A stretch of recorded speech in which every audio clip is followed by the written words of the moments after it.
आज हम इस वीडियो में वैसे स्टूडेंट जो खासकर जामिया मिलिया इस्लामिया में बीएससी ऑनर्स में एंट्रेंस एग्जाम देना चाहते हैं, इस वीडियो में application form, entrance exam, course detail के बारे में, साथ ही exam pattern, syllabus, eligibility criteria, fees, seats structure, ये सारी चीज़ें जो डिटेल में और कैसे इस एंट्रेंस एग्जाम को क्लियर करना है, टिप्स एंड ट्रिक्स, सारी चीज़ें आपके बारे में बताया जाएगा। साथ ही कोई भी क्वेरी हो, वीडियो के डिस्क्रिप्शन बॉक्स में इंस्टाग्राम का लिंक है, मुझे वहाँ मैसेज करके अपना डिटेल ले सकते हैं। और एक बात अभी ऐड कर दें कि आने वाले जो भी अपडेट्स से आते हैं उसको लेकर अपडेटेड रहना चाहते हैं तो आप इस यूट्यूब सब्सक्राइब कर सकते हैं। आते हैं अब आपके पॉइंट पे। आते हैं अब आपके कोर्स पे। हालांकि मैं आपको रिमाइंड कर दूं, जो बीएससी है वो फैकल्टी ऑफ नेचुरल साइंस का डिपार्टमेंट है, ये पार्ट है कह लीजिए पहला। दूसरा ये कि अगर आपको कोई क्वेश्चन दिख जाए और उसमें अगर आपको B06 लिखा हुआ है, इसका मतलब वो जामिया मिलिया इस्लामिया का बीएससी का क्वेश्चन पेपर है, पहली चीज़। अब आते हैं हम आपके पॉइंट पे। बीएससी में जो खासकर बीएससी, ये ऑनर्स ही कह लीजिए, ऑनर्स ही होगा, बट इसमें जो सीट्स है वो ऑफिशियली 50 सीट्स है और वहाँ पे जो सेमेस्टर फी या ईयरली फी कह लीजिए वो आपको 7,800 आपको पे करना पड़ेगा, खासकर कि इसमें बीएससी ऑनर्स में जो कि नेचुरल साइंस का पार्ट है या डिपार्टमेंट है ये। अब आते हैं नेक्स्ट चीज़ों पे। देखिए, एप्लीकेशन फॉर्म की अगर हम बात करें तो ये मोस्ट प्रोबेबली मान के चले कि आपके मार्च से अप्रैल के बीच में आ सकता है। साथ ही एंट्रेंस एग्जाम को लेकर बात करें तो मई से जून के बीच में सब कुछ अगर नॉर्मल रहा तो, वरना आगे पीछे हो सकता है। इसके साथ ही ये भी ऐड कर दें कि इसके एप्लीकेशन फॉर्म फिल करने का जो चार्जेज होते हैं वो नॉर्मली 550 के आसपास होते हैं। हर साल की तरह इस साल भी वही होने वाला होगा। हाँ, अगर CUSET इम्प्लीमेंट नहीं होता, अभी तक तो वैसा कोई ऑफिशियल अनाउंसमेंट नहीं आया है जामिया के द्वारा कि इस बार CUSET होगा या नहीं होगा, बट ये है कि आपको उसी हिसाब से तैयार रहना है अगर आप जामिया में लेना चाहते हैं तो। इसके साथ ही अगर आप CUSET पे कोई खास टॉपिक पे वीडियो चाहते हैं तो कमेंट कर दीजिएगा। लेकिन आपको अब मैं बता दिया कि जो एप्लीकेशन फॉर्म फिल अगर बाय द वे जामिया लेता है तो। इसके साथ ही ये भी ऐड कर दें कि आपका एक एंट्रेंस एग्ज़ाम होगा और जो होंगे MCQ बेस्ड रहेंगे एग्ज़ाम, एंड देन आपको क्वालिफाई करना पड़ेगा।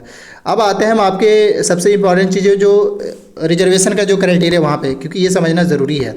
अगर आप ये समझ जाएंगे तो उससे भी बहुत हद तक आपको फ़ायदा मिलेगा। आते हैं, देखिए रिजर्वेशन का जो सीन है यहाँ पे बड़ा सिंपल, कि जो मुस्लिम स्टूडेंट्स हैं जामिया में, या ऐसा नहीं कह सकते बल्कि ये बताना चाह रहे हैं कि जो भी मुस्लिम स्टूडेंट्स हैं, जो शेख सैयद पठान मलिक है, उनके अंदर मतलब मुस्लिम में जो जनरल है वो जामिया के अकॉर्डिंग वो मुस्लिम कैटेगरी में आते हैं और उस मुस्लिम कैटेगरी को जामिया में 30% का रिजर्वेशन है।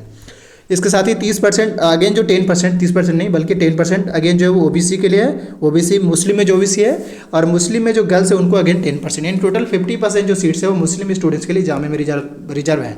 30% मुस्लिम में जो जनरल है, 10% मुस्लिम OBC, 10% मुस्लिम वुमेन।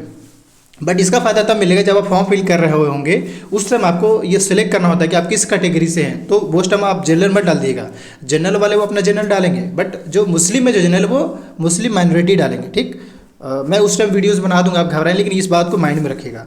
इसके साथ ही और भी है, जैसे कि जिनके अंदर डिसेबिलिटी है उनको भी यहाँ पर रिजर्वेशन मिलता है, लेकिन याद रखिए 50% के अलावा बाकी जो रिजर्वेशन है वो जनरल स्टूडेंट्स के लिए है। इसके साथ ही इंटरनल स्टूडेंट्स का भी यहाँ पे रिजर्वेशन है, कश्मीरी माइग्रेंट का, कश्मीरी स्टूडेंट्स का भी, और आउटस्टैंडिंग प्लेयर को भी यहाँ पे, उसके बाद NCC और NSS का जिनके पास सर्टिफिकेट है उनको भी यहाँ पे रिजर्वेशन है। इसके बाद अगर हम बात करें तो ये इंट्रेंस एग्ज़ाम को लेकर बता दी, टेस्ट सेंटर को लेकर, तो आपको एग्ज़ाम देने के लिए जामिया कैंपस जाना पड़ेगा मोस्ट प्रोबेबली, क्योंकि इसके टेस्ट सेंटर जो है वो होम स्टेट में नहीं देते, बहुत कम चांस होता है। अलग बात यहाँ पे दिख रहा है, लेकिन सारे कोर्स का नहीं होता है। तो ये है कि BSc के लिए खासकर आपको जामिया जाना पड़ सकता है या दिल्ली में ही आपका एग्ज़ाम होंगे, डिपेंड करता है कि कितने फॉर्म फिल अप्लाई हुए, उसी हिसाब से ही होते हैं। तो ये मैं आपको कुछ बेसिक इन्फॉर्मेशन दे रहा हूँ। इसके साथ ही अब आगे अगर हम बात करें जो आपके लिए रिलेवेंट है, एलिजिबिलिटी क्राइटेरिया। जैसा कि पहले मैंने आपको रिमाइंड किया था कि देखिए, अगर BSc आपको लिखा हुआ आ रहा है, इसका मतलब ये है कि वो जो पेपर है या वो B06 लिखा है, इसका मतलब वो BSc का है। लेकिन इसके एलिजिबिलिटी क्राइटेरिया को लेकर बात करें तो यहाँ पे साफ मेंशन ये देख सकते हैं, 50% एटलीस्ट आपका 12th में होना चाहिए। बट ये कौन से स्टूडेंट ले सकते हैं? जिनका बैकग्राउंड साइंस रहा हो, मतलब PCB या PCM रहा हो, वो स्टूडेंट्स इसमें एलिजिबल हैं एडमिशन के लिए। अदरवाइज एंट्रेंस क्वालिफाई करने के बाद भी आपका एडमिशन नहीं होगा, याद रखिएगा। इसलिए आप समझना पड़ेगा, यहाँ पर साफ लिखा हुआ है, लिखा हुई है कि सीनियर सेकेंडरी सर्टिफिकेट या equivalent examination with not less than 50 marks in each of science subject, that is physics, chemistry and mathematics, 50% marks in aggregate of 5 best paper. तो एग्रीगेट ओवरऑल आपके 50% एटलीस्ट होना चाहिए। ये मैं आपको एलिजिबिलिटी बता रहा हूँ या क्वालिफिकेशन में बता रहा हूँ। अब मैं आपको इसके जो सिलेबस है, खासकर बीएससी का जो सिलेबस है, हम उसके सिलेबस पे आ रहे हैं। बट याद रखिएगा ये जो आज के सिलेबस होते हैं वो +2 लेवल का होता है।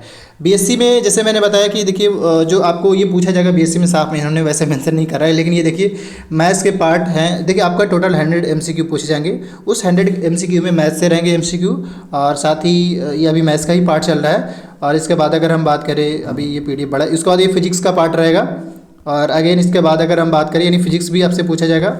और इसके बाद अगर हम बात कर लें यहाँ पे, तो ये केमिस्ट्री का सिलेबस रहा, यानी ये सिलेबस आपको पढ़ना पड़ेगा। लेकिन यहाँ पे आपको आइडिया कैसे लगेगा, जैसे ये तो डायरेक्ट टॉपिक इन्होंने मेंशन कर रखा है, बहुत अच्छी बात है, लेकिन आपको आइडिया कैसे लगेगा, हाँ भाई क्या पूछ रहा है क्या नहीं पूछ रहा है, क्या पढ़ना है क्या नहीं पढ़ना है। तो आपको करना क्या है, लास्ट के 2-3 सालों का एटलीस्ट क्वेश्चन पेपर उठा लीजिए। सिलेबस तो आपको दिखे गया, go through syllabus, and last के 2-3 सालों पेपर को बार बार लर्न करने की, समझिए, पढ़िए कि क्या पूछ रहा है क्या नहीं पूछ रहा है, उस हिसाब से अपना प्रिपरेशन करिए। और जितना ज़्यादा से ज़्यादा रिवीजन करिएगा उतना ही ज़्यादा रहेगा सिलेक्शन के चांसेस। इसमें आज के टाइम में कट ऑफ जो है वो अराउंड 50 के आसपास जा रहा है, याद रखिएगा। कट ऑफ जो है 100 आउट ऑफ 50 आसपास जा रहे हैं, तो आप चाहें तो आराम से क्लियर कर सकते हैं। ज़्यादा इसमें कट ऑफ नहीं जाता क्योंकि इसके एरिया ज़्यादा हैं। इसके साथ ही जो GS यहाँ पे जनरल स्टडीज़ के भी क्वेश्चन पूछे जाएंगे, तो यहाँ पे क्योंकि उन्होंने मेंशन नहीं कर रखा, लेकिन यहाँ पे देखिए question will in this section will testing candidate general awareness GK and GS of the. तो इसका जो सोर्सेस मैं आपको बता दूँ, बेसिक पढ़ लेना है। हिस्ट्री में भी, culture, geography, economic, general science, polity, scientific research. तो आपके पास अगर लूसेंट का बुक है जो आज के टाइम में 220 के आसपास में आ रहा है, वीडियो के डिस्क्रिप्शन बॉक्स में हम कोशिश करेंगे उसका लिंक दे दे। सो वो बुक बहुत मतलब इनफ होगा इससे इस एंट्रेंस को क्वालिफाई करने के लिए, खासकर GS को, ये जनरल स्टडीज़ को कंप्लीट करने के लिए। बाद बाकी फिजिक्स, केमिस्ट्री और मैथ्स जो है उसके लिए आपको 11th का जो है फिजिक्स केमिस्ट्री 11th में याद रखिए। 11th NCERT और 12th NCERT ढंग से जितना ज़्यादा रिवाइज कर लिएगा, उन स्टूडेंट्स को ज़्यादा फ़ायदा मिल जाता है जो JEE मेन वगैरह का तैयारी करते हैं, क्योंकि उनका कॉन्सेप्ट अच्छे लेवल का होता है। इस वजह से वो बहुत ईजिली इसको क्रैक कर लेते हैं। बट ये है कि ऐसा नहीं है कि जो JEE मेन का तैयारी करे वो BSc में जाकर ले ले, आपको उसी हिसाब से अपना प्रिपरेशन रखना है। लेकिन क्वेश्चन पेपर को आपको देख लेना है। तो हमारे द्वारा गाइडेंस यहाँ पे ये है कि आप जैसे क्वेश्चन पेपर उठाइए, सिलेबस उठाइए और मटेरियल उस हिसाब से बनाइए। जनरल स्टडीज़ के लिए मैंने आपको सोर्सेज बताई दिया, और 11-12 का ये सोर्सेज बताई दिया।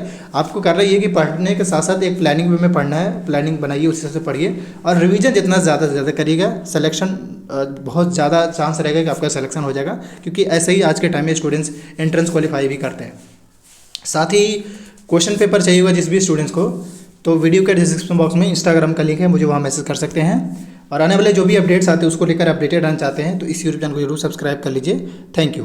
एंड अगेन मैं आपको रिमाइंड कर दूं कि बराबर अपडेटेड रहिए कभी भी। हाँ, ये बात ऐड कर दे फिर से, CU सेट को लेकर अभी वैसा कोई अपडेट फाइनल नहीं हुआ है कि क्या जामे में CU सेट होता है या नहीं।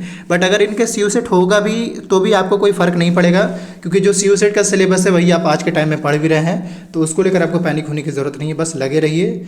बट हाँ, इसमें कि थोड़ा सा इंग्लिश आपको ऐड हो जाता है, क्योंकि इंग्लिश में अगर देखा है तो इंग्लिश इसमें पार्ट नहीं है, तो आपको उस हिसाब से मैनेज करना पड़ेगा। हालांकि ये कि अगर आप CU सेट पे वीडियो चाहेंगे किसी खास टॉपिक पे, तो कमेंट कर दीजिएगा। Thank you.